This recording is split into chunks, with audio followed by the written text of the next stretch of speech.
സംഘങ്ങളിൽപ്പെട്ട 2 പേരാണ്. ആലുവ പറവൂര് പോലീസ് ഇവിടെ ഐരാണിക്കുളം മടത്തുംപടി ഭാഗത്തൊക്കെ വന്നിട്ടുണ്ട്. ഇപ്പോൾ ഓൾറെഡി മടത്തുംപടി ഭാഗത്തുണ്ട്. അവർ ഇവിടുന്ന് പോകണില്ല. ഇവിടെ ഈ ലൊക്കേഷൻ ഇവിടെ തന്നെ കിട്ടിക്കണമെന്ന് പറഞ്ഞിട്ടാണ് അവരിവിടെ പോലീസുകാരിവിടെ നിൽക്കുന്നത്. നമ്മളെല്ലാവരും ശ്രദ്ധിക്കണം. രാത്രി എന്ത് ശബ്ദം കേട്ടാലും വാതിൽ തുറക്കരുത്. അതേപോലെ തന്നെ വല്ല മുളക് പൊടിയോ അല്ലെങ്കിൽ അങ്ങനെയുള്ള സാധനങ്ങളൊക്കെ വെള്ളത്തിൽ കലക്കി വയ്ക്കുക, എന്തെങ്കിലും കയ്യെത്താവുന്ന ദൂരത്തിൽ വയ്ക്കുക, ഫോണൊക്കെ കയ്യെത്താവുന്ന ദൂരത്തിൽ വയ്ക്കുക. അങ്ങോട്ട് ഇങ്ങോട്ട് പെട്ടെന്ന് കോണ്ടാക്ട് ചെയ്യാൻ പറ്റിയ രീതിയിൽ കാര്യങ്ങളൊക്കെ ചെയ്യുക.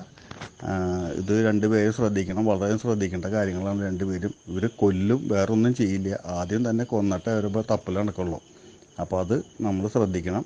എല്ലാവരും ഇത്തിരി ശ്രദ്ധിച്ച് മറ്റുള്ള ആൾക്കാരോടൊക്കെ ഷെയർ ചെയ്ത് എല്ലാവരും മാക്സിമം ഷെയർ ചെയ്ത് ഇതാക്കുക.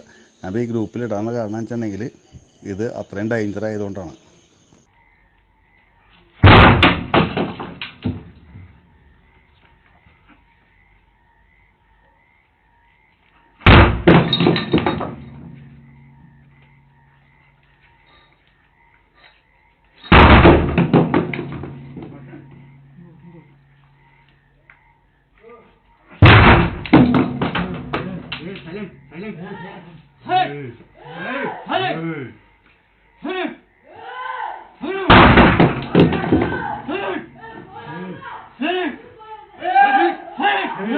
Hey!